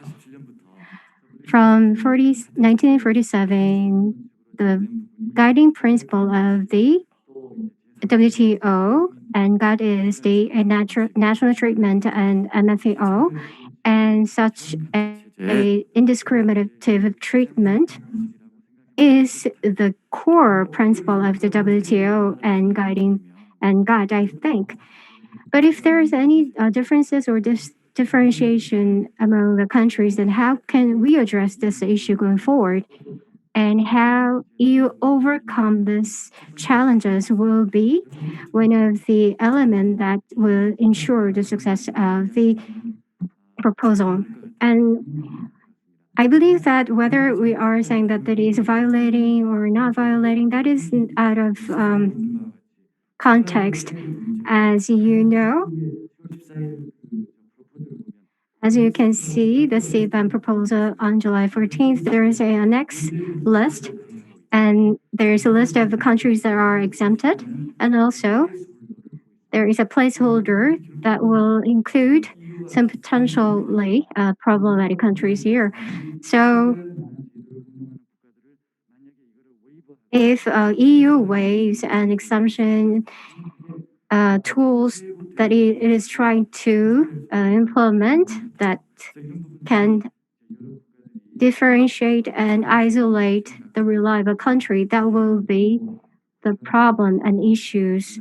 So we need to pay attention how these discussions will develop. Second,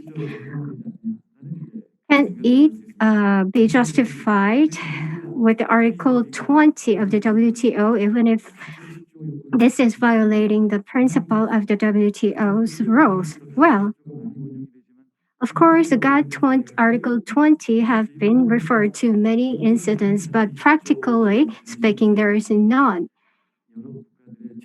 So many countries and institutions, for example, the just governmental policies and globally needed policies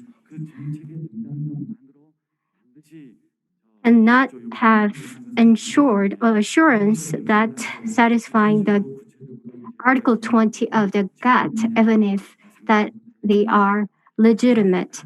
So, legitimizing the GATT Article 20 is still question mark for me. Third, considering the subsidy, when it comes to the EU's plan,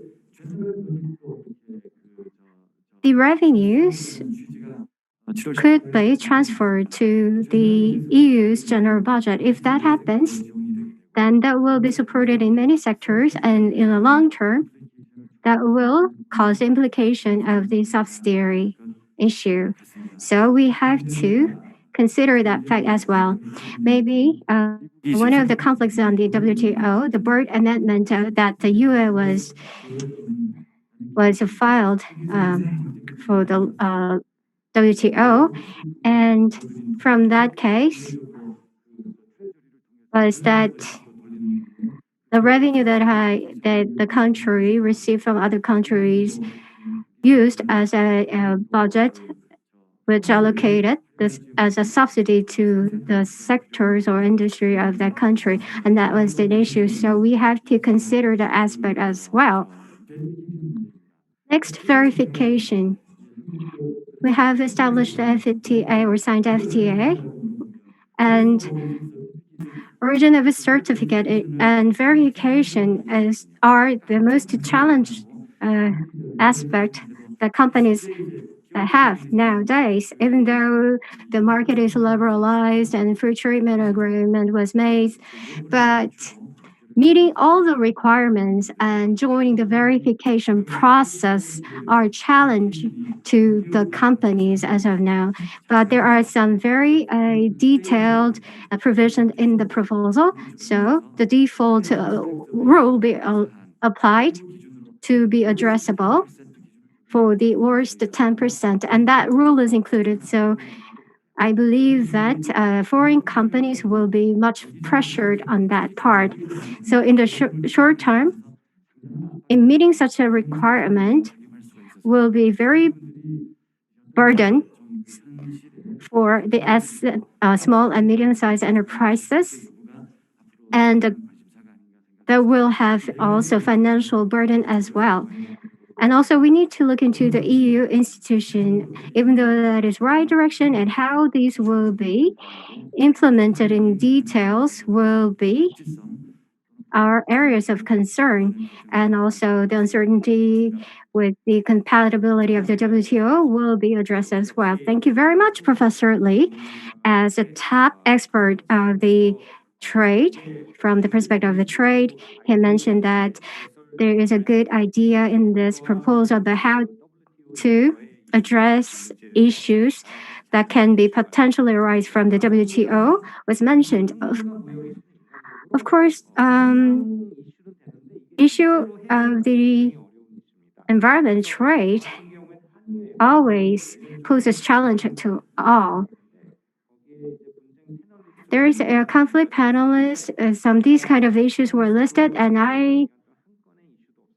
when I was listed as a panelist to that, there was no such an issue. However, of course, we need to address a lot of issues, and maybe that would not be a source of conflict in practical sense. So no matter it is EU or other stakeholders in the world should discuss further in this area, I think. Thank you. I'd like to invite Team Leader Jang Eunhye. She's joining us online. Jang, please. Please turn on your microphone. You have 7 minutes. Good afternoon. I'm Jang Eunhye of Korea Legislation Research Institute. It's regrettable that I cannot join you in person. I'm very grateful to have very distinguished speakers, and I really enjoyed the presentations. Thank you for all. Response to climate change is the duty as an international community member, and Korea is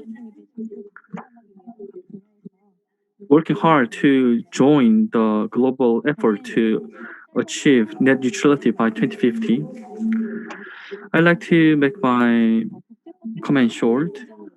The trade issue has been well pointed out by Professor Lee, so I'd like to skip those issues, and I really appreciate your opinions. But from the legal perspective, the Korean National Assembly has pending laws on carbon price and carbon issues. And also, although not linked to EU ETS, we have our own emissions trading system. The Sebum, which was released on July 14, according to the present speakers, the carbon price paid in the third country will be deducted. Then how to come up with the carbon price and how they will implement, that will have different impacts on Korea. The UN report, which was unveiled the same day when the CBAM was released, it analyzed the CBAM's impact on developing countries. It says advanced countries will not suffer export decline, but developing countries will suffer a great decline in exports. So CBAM may ultimately reduce carbon and GHG. We agree with that, but for developing countries, the CBAM has collective, but it has the potential to be discriminative. So we have to consider these discrimination issues. There are lots of concerns about CBAM. The UN report says that Korea will not be seriously affected by CBAM. However, it's not confirmed yet, like the pricing, carbon pricing, and deduction scheme. Depending on how they are determined, the impact on Korea will be different. So we have lots of uncertainties on those issues. Korea is a third country to CBAM, so we are very sensitive on how CBAM is finalized. For net neutrality, Korea will work toward net neutrality target. Then the legal area will be the last to catch up with. So, on my part and my research institute will closely watch the trend and study hard in this area. Thank you, and I look forward to your presentations and insights. Thank you. Thank you. So, in a sense, Dr. Chang, I hope that she was able to come here in person, but we had her online. Thank you for your good insights. Thank you. So we have a third panelist, and considering the Sebum, what we are most interested in is the skill, and I believe that how the steel industries or society of the steel are viewing these issues. Well, we are very curious about that. So now we're going to invite a senior researcher, Jaeyong of POSCO Research Institute. Please abide by the time allocated. Well, I'm very glad to see you, everyone, and thank you very much for inviting me in this very auspicious opportunity. Well, from the perspective of a company, these kind of new implementation is a sort of a burden to us, but thank you very much for inviting us. And I'm very personally pleased to be here. So that was a little ice-breaking comment from me. And first, I'm going to introduce to you our company. We do produce a lot of steel. We're the sixth largest steel maker, and also on July 10th, also we declared that we're going to achieve the carbon neutrality by 2050. And the basis for that will be the hydrolyzation and demo plant will be run, and we're going to introduce the hydrogen reduction technology, and with that, we're going to transform into truly a green company. While we're setting a goal of the carbon neutrality, there are many discussions are happening in the world. Most representatives won, and the most biggest issue will be the Sebum. And actually, that's rightly the Sebum. And as a person who is working at a company, I do evaluate the Sebum as follows. It's with the cause of the carbon neutrality. It is a new type of the protectionism, and this is as a new issue in the trade area. And I believe that is a environmental version of FTA. As you know, if there is FTA, then the result of the agreement will be made public, and then some countries benefited and some aspects were lost, and these will be explained to the people. And I believe that we need to have a highly debated efforts. We need to make a lot of efforts to discuss these issues going forward, centering on the CBAM. And also, we are sharing the burden of the carbon price, and on a level playing field, we need to compete. And I do agree on this very much.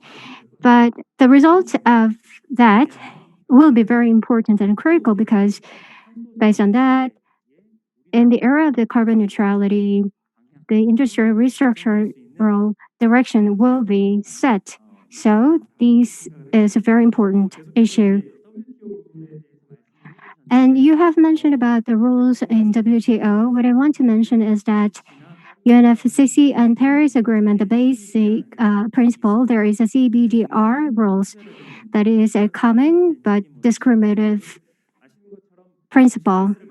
And as you know, there are large emitter and the small emitter around the world, and there are different tracks that they have grown, and also there are different contexts that they have. So they need to have a technology and way to reduce the carbon emissions, and we need to mutually recognize, and we must build a consensus to reduce the carbon. And I believe that is a principle of the CBAM, and how that will be fulfilled But the CVM, I believe that will be a topic that we're going to discuss and going forward a lot.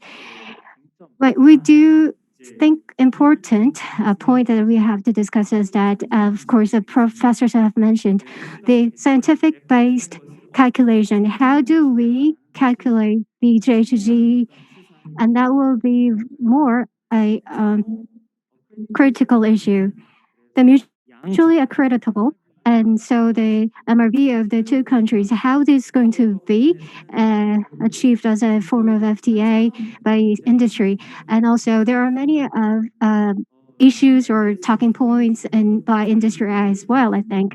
One of the things that you have mentioned as a case in point still is there are a lot of basic products when to create these iron or steel to create a many problem, there is a method of the creating these furnace way. 1 ton of the furnace, the JCG is produced 2 tons, and by using the steel scrap with the electricity, if the steel is melted and produce a furnace, then 1.1, excuse me, 0.5 JCG will be emitted.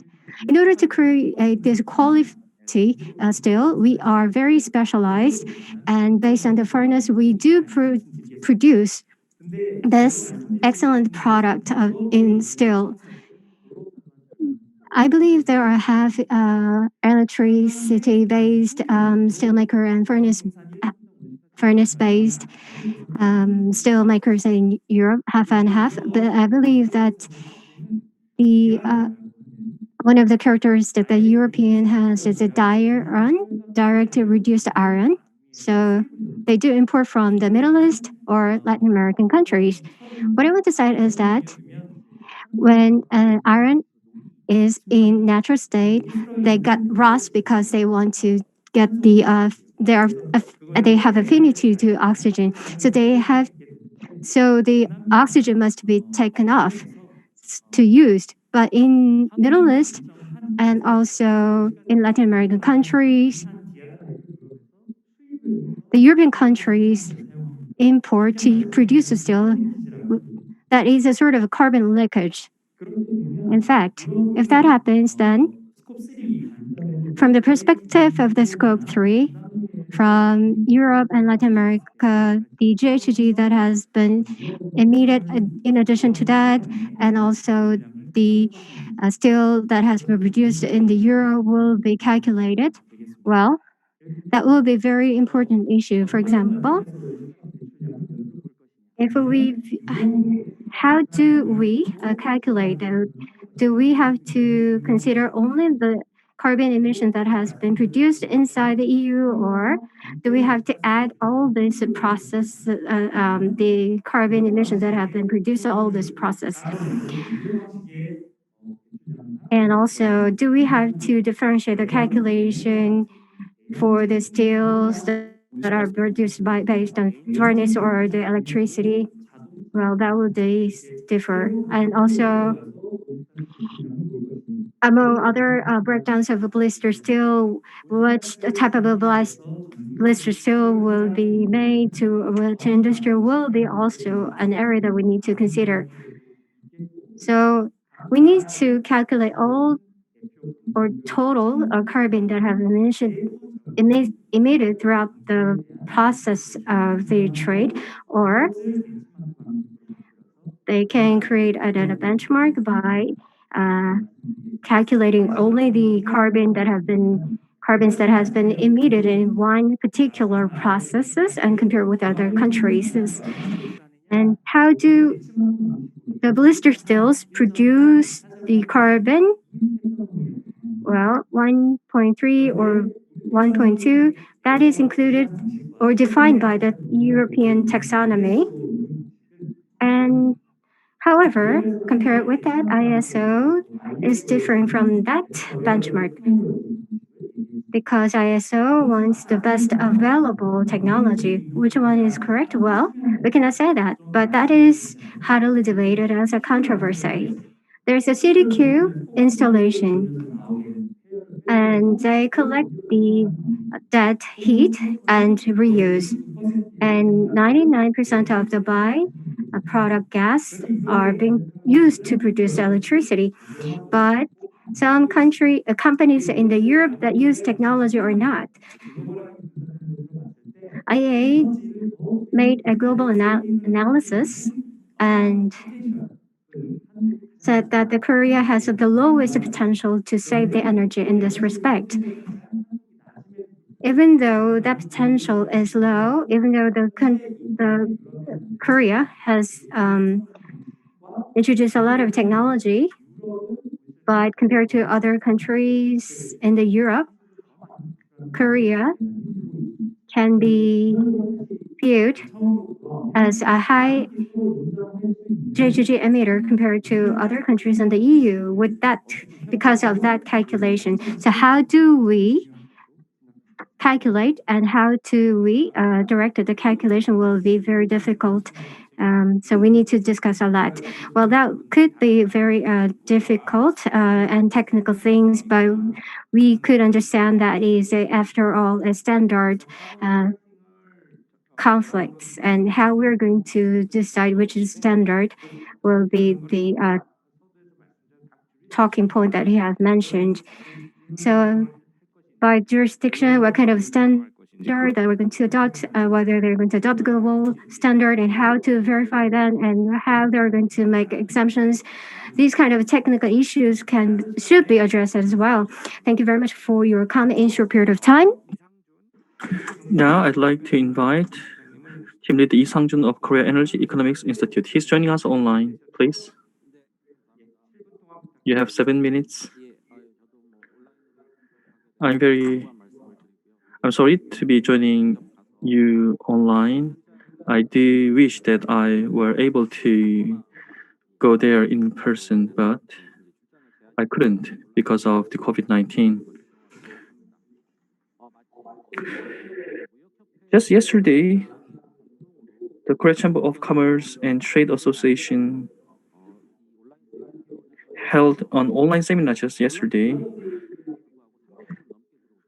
We had more than 3 attendees for an online seminar. That shows how keen the Korean industry is about the Sebum. But currently, we don't know how the system will play out at the moment. But EU ETS and KETS, the relationship between these two systems are very important. That is the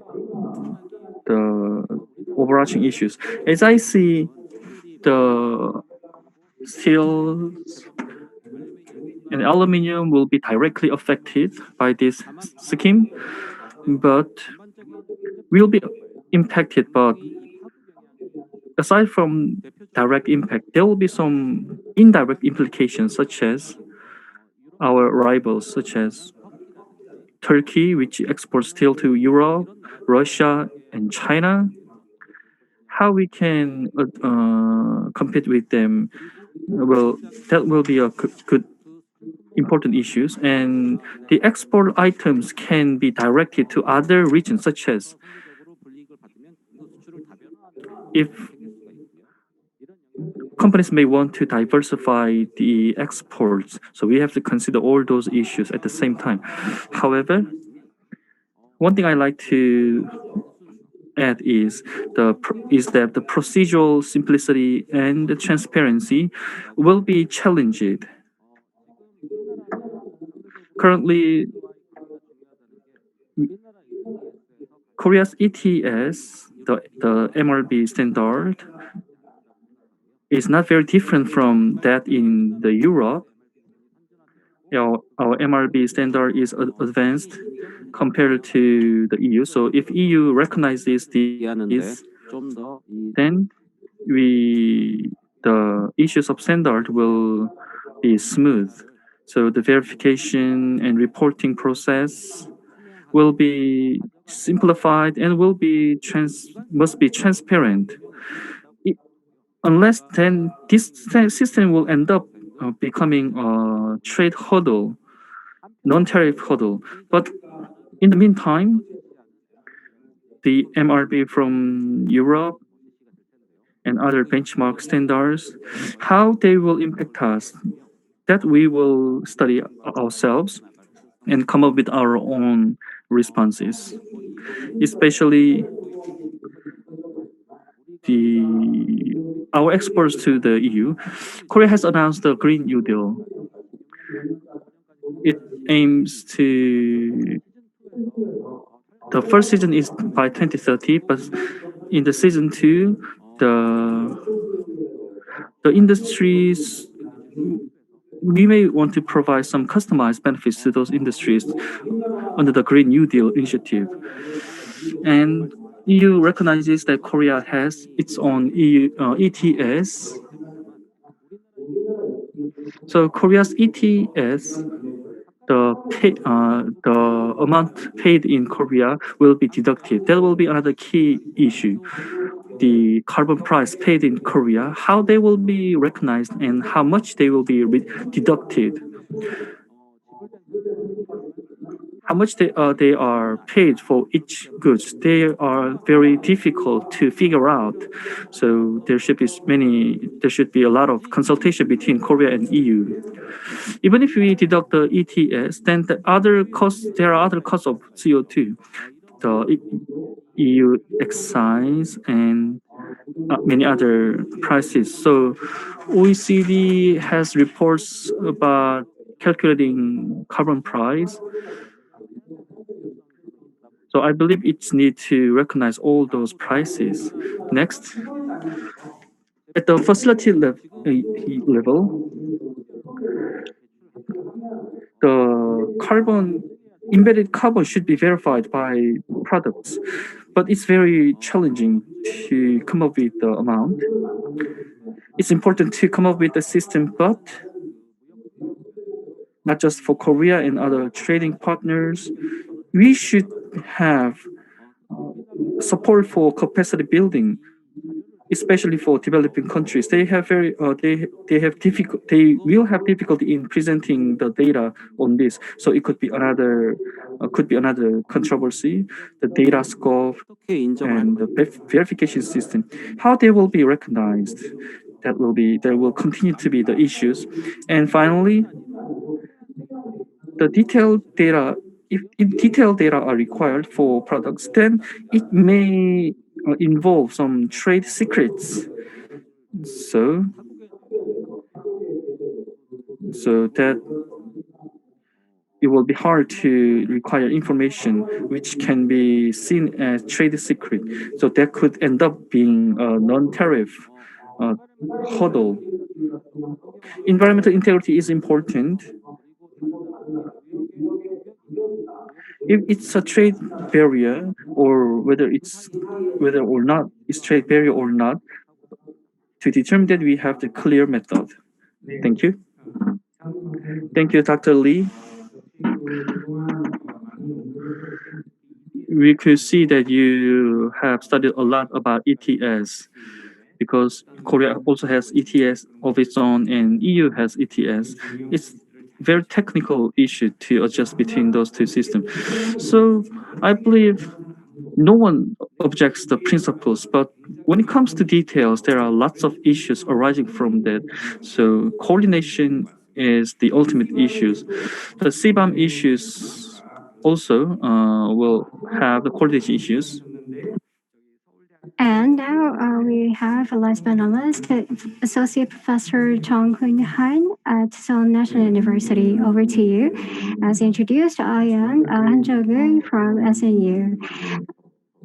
All the discussants so far have mentioned about the legal aspects and economic, but my major is the European policy. So what kind of policies are being formulated and implemented in the Europe, and how the European countries are voting for the policies and so on. I am majoring that. So when it comes to the environment and trade, and also CBAM, which are very important topics, were discussed at this forum. And I would like to thank the KLRI and a former Vice Minister and Professor Chang for organizing this meeting. And when it comes to the details, I am not acquainted with this CBAM, but with the insightful comment, I learned a lot. and also with highly debated discussions that the discussants made, I learned a lot too. Thank you very much for that. I have two things. One is a overall or general assessment of the CBAM from my perspective, and the third is about, or the second is about a itemized discussions. And as Professor Jang mentioned, the CBAM will become a very minimal agreement, I believe. The first, Dr. Jaemin mentioned about whether the WTO will be compatible with the CBAM, and I talked about from the perspective of economic and trade and market. I believe that there are 27 members in the EU, and the preferences will vary among them. And as we have just heard, Netherlands, Germany, and Poland, for these countries, the proposal of the CBAM, there are pretty much agreed, and other rest of the member countries, there are many discrepancies in level of agreement. And when it comes to aluminum and electricity, Netherlands are pretty much agree. And when it comes to Germany, as the commissioner is from the country, and also the commissioner is having a great initiative in that. So Germany is pretty much supporting that, and France, from the former presidents like President Orlando and Sarkozy, these efforts has been supported. And but when it comes to the votes coming from the Eastern European, there are some agreeing or supporting, but there are just 20 or 30% of them are supporting. And so there are a great conflict between the interests and in terms of interest among these countries, and how these CBAM will be proposed. I mean, undergo the legislative process will be questioned. And inside the EU, and there is a negotiation consultative body, and this is renewed from the perspective of PVOT. And as a middleman, some parts are agreeing and opposing the contents of the CBAM and has led the direction of the CBAM. But what they wanted is that they want to support that the CBAM should go into a strengthening of the commercial part. Even though this is an environment proposal, if that is not a strengthening the protection of the carbon leakage, then these will be not valuable from the perspective of the renew. So how these will be strengthened will be associated with how the direction in the EU will take place. The other thing is that this law is about the regulation. If that is decided by EU, then all countries without a process of accommodation or other process, it is automatically implemented in the member countries. If that law is not accepted, then even though the countries are opposing, they should abide by. So there will be some of the conflicts while accepting that law. So from the council, there is not much a document or the data on this topic that have been produced. So how much that the council have agreed on that is still unclear for us. Of course, the event must go and be approved by the parliamentary part and also council as well. As the U.S. Congress and the Senate must approve to, or representative and the Senate must approve to legalize. The EU must also have this process, but still there are some discrepancy among the member states' stance, and still we are not sure what kind of conflicts, if there's any, among the council members of the EU. So how easy they are going to agree on to that, still we don't have certainty. So on average, the regulation takes about 1.5 years to achieve the agreement. But when it comes to the council at the EU, well, I believe that within the time framework of the 1 year, will there be a true in-depth discussion on that and narrowing the gap? Well, that is a question as well. And as I've mentioned, inside the parliamentary and council inside issues, the final version of the proposal can be different from the original one. And the practicality is a question mark. And the second, the itemized discussion is that if we do not fully calculate the carbon emission, then the default value will be used. And the worst emitters, top 10% of the worst emitters, their carbon emissions will be calculated to come up with the default value. And whether member countries and countries around the world will accept that default value, well, that is another area of question. The value of the carbon, as others mentioned, is without having a process to be itself acceptable to the global member countries, then other countries or trading partners can accept that. That will be one of the questions as well. Last but not least, no matter how EU will go or move, we need to also make our efforts because the climate change response is not just a global issue, but through the Sebum EU, if there is any conflicts around the global community, but EU is strongly initiating to protect the environment. So I believe that the kind of things can be a bone of contention. So from the perspective of country, we need to discuss what the global community and to insist our own benefit. We need to have our own standard that befitting to our context rather than just to use it for the EU discussion with the EU. We need to clearly have our own standard and by knowing clearly on the direction and the contents of the CBM. Thank you very much. Professor Han mentioned many things on the CBM and also from the context of the climate change, the last one he has mentioned. The Paris Agreement, for example, is respecting the individual countries' effort because there's NDC. So individual countries' efforts are gathered. So we have a 1.5 degrees Celsius limitation of the temperature rise or 2%, 2 degrees Celsius temperature rise limit. Well, we do observe that. In this diversity, we do have to respect, but how do we achieve the goal? Well, of course, Korea is making best efforts. Of course, there is a CBAM, but we need to have our own standard. And also, there is Mr. Counsellor next May and other professor here. We need to have our own initiative.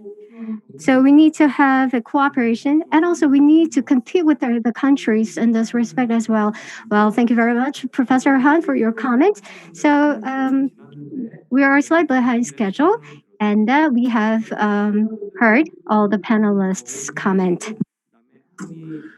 We have one guest joining us offline, so we'd like to give 2 more minutes to Mr. Benoit Lory, Mr. Counsellor of the Delegation of EU. But before that, we have questions from YouTube channel and other comments, but in the interest of time, we will not be able to answer, but we will answer your question via different route.